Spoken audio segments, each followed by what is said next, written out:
তো হ্যালো বন্ধুরা, তোমরা সবাই কেমন আছো? আশা করি সবাই খুব ভালো আছো, সুস্থ আছো।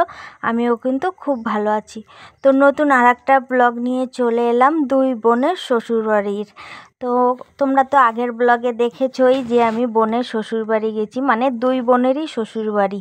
তো যেহেতু এক বাড়িতে দু বোনেরই বিয়ে হয়েছে, তো সেই দুই বোনের শ্বশুরবাড়িতেই গেছি, যেহেতু দুই বোনের শ্বশুরবাড়িতেই ছিল অনুষ্ঠান। তো অনুষ্ঠান মূলত মহোৎসব ছিল, তো মানসিক কীর্তন আর কি, সেটাই ছিল। তো বোনের শ্বশুরবাড়িতে গেছি। তো এটা হচ্ছে বোনের শ্বশুরবাড়ির দ্বিতীয় দিনের ব্লগ, মানে অনুষ্ঠানের দিন সকালের ব্লগ। তো এদিকে সকালবেলা উঠেই দেখো একদম মানে রান্নার জোগাড় করতে বসে গেছি, মানে বোনকে একটু সাহায্য করে দিচ্ছি বলাই যায়। আর এদিকে যে বোন এই যে রান্নাঘরে কিন্তু রান্না করছে, সেজো বোন। তো এই যে সেজো বোন আর ছোট বোন দুজনারই শ্বশুরবাড়ি কিন্তু এটা। তো যাই হোক, আমি এদিকে কাটাকুটি মানে সবজিগুলো কুটে দিচ্ছিলাম, আর ওদিকে সেজো বোন রান্না করছিল। তো ফাঁকে সেজো বোনও একটু মানে সবজি কুটে নিলেও, যেহেতু আমি একা পারছিলাম না। আর অনেক লোকজন যেহেতু রয়েছে, সবাই কাজে ব্যস্ত, যেহেতু বিকেলে অনুষ্ঠান আছে, তো সেখানেই সবাই ব্যস্ত নতুন বাড়িতে। তো বোনকে সব রান্নার জোগাড় করে দিয়ে আবার চলে এলাম বোনের এই নতুন বাড়িতে। মানে এই বাড়িটা হয়েছে কিন্তু এখনও কমপ্লিট হয়নি। তো এইখানেই মূলত বিকেলের অনুষ্ঠানটা হবে, মানে কীর্তন হবে। তো এখানে বোনকে রান্নার সব জোগাড় করে দিয়ে এখানে চলে এলাম এখানের জোগাড় যন্ত্র করতে। আর ওদিকে বোন কিন্তু রান্না করছে। তো এখানে এই যে বিকেলে যেগুলো রান্না হবে, মানে মহোৎসবের রান্না যা হবে, সেটাই এই যে সব সবজিগুলো সব কেটে রয়েছে, এই যে ধুয়ে নিচ্ছি একদম। তো বিকালেরটা পুরোপুরি রেডি করে রাখছি। তো সকালের জল খাবারে তো ডাল আলু সিদ্ধ সবার খাওয়া দাওয়া হয়ে গেছে। তো খাওয়া দাওয়া করে সব আমরা এদিকে চলে এসেছি কাজ করতে।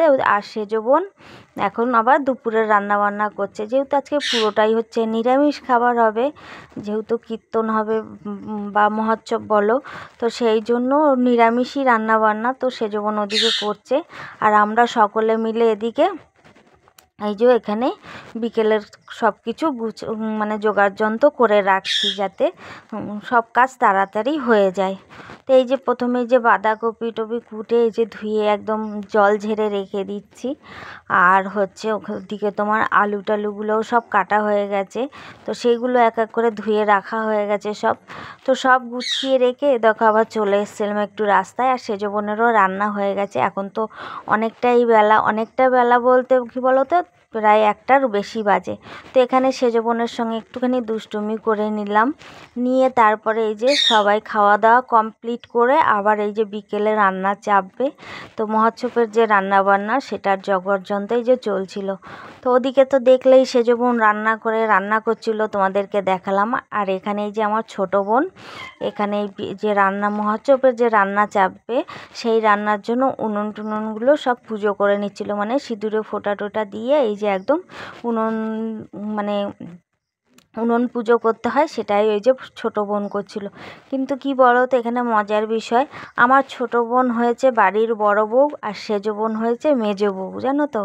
তো একই বাড়ির দুই বউ, মানে দুই ভাইয়ের দুই বউ। তো ছোটোজন হয়েছে বড় বউ, আর মানে বড় বউ, আর বড়জন হয়েছে মেজো বউ। এটাই হচ্ছে আসল মজার।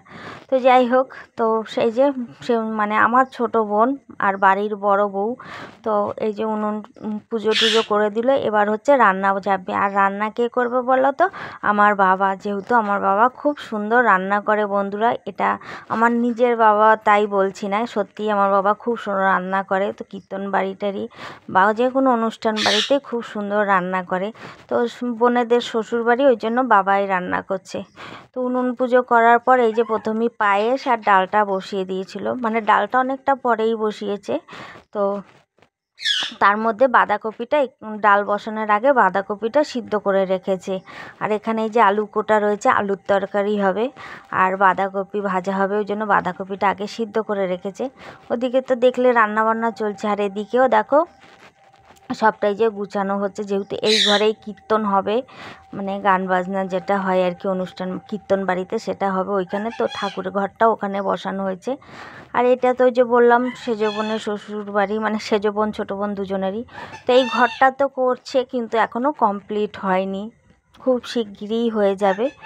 তো এই যে সব রান্নার জোগাড় যন্ত্র এখানে সব কিছু করা আছে। তো এবার হচ্ছে এক এক করে রান্না হয়ে যাবে। তো দুপাশে দুটো গ্যাসে তো বসিয়ে দিয়েছে, আর এদিকে পায়েসটাও প্রায় হয়ে গেছে, আর ওদিকে ডালটাও সিদ্ধ হয়ে গেছে, কিন্তু জলটা দেওয়া হয়নি এখনও। তো পাশে মুগের ডালটা একটুখানি ভেজে সিদ্ধ করে নেওয়া হয়েছে। আর তার আগে তো তোমাদেরকে বললামই যে বাঁধাকপিটা সিদ্ধ করে রেখেছে জল ঝরাতে।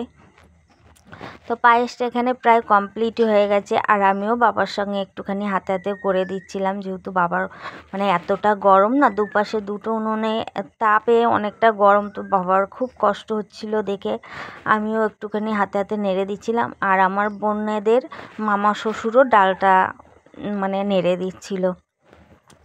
তো যাই হোক, দেখো কথা বলতে বলতে কিন্তু অনেকটা সন্ধে নেমেই এলো, আর দিকেও রান্নাবান্না চলছে। তো অতটাও তাড়াহুড়ো নেই, কেননা কীর্তন শেষ হতে হতে প্রায় 10টার বেশি বেজে যাবে, তাই ধীরে সুস্থেই রান্না করা যেতেই পারে। তো দুপাশে করলে বেশিক্ষণ লাগবে না, তাই না বন্ধুরা? দুপাশে দুটো করে নেমে যাবে। তো তোমাদের একবার মহাচপের ভোগটা আমি বলে দিচ্ছি। তো ভোগে ছিল আজকে কি বলো তো, ভাত, ডাল, বাঁধাকপি ভাজা, আলুর তরকারি, পায়েস, চাটনি, আর তার সঙ্গে ছিল মিষ্টি। তো মেনুগুলো তো ভোগের খুব সুন্দরই ছিল, আর যেহেতু সবটাই নিরামিষ, তোমাদেরকে আমি আগেই বললাম যে সকাল থেকে সবটাই কিন্তু একদম নিরামিষ, যেহেতু কীর্তন বাড়ি বলো বা মহাচপ বাড়ি বলো, সবটাই হচ্ছে নিরামিষ। তো সেই জন্য সবটাই এই যে একদম গুছিয়ে গাছিয়ে রান্না হচ্ছে। তো এই যে পায়েসটা তো হয়েই গেছে, তো পায়েসটা একটুখানি বাবা তুলে নিল দেখানোর জন্য, যাতে নুন মিষ্টিটা একদম ঠিকঠাক আছে কি না। তো চলো, পায়েসটা কিন্তু প্রায় হয়ে গেছে, বাবা এবার পায়েসটা নামাবে।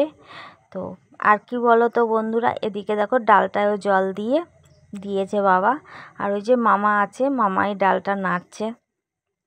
আর পায়েসটা কি বলো তো, পায়েস করতে গেলে দেখছো কথা বলতে গিয়ে কাশি পেয়ে যাচ্ছে।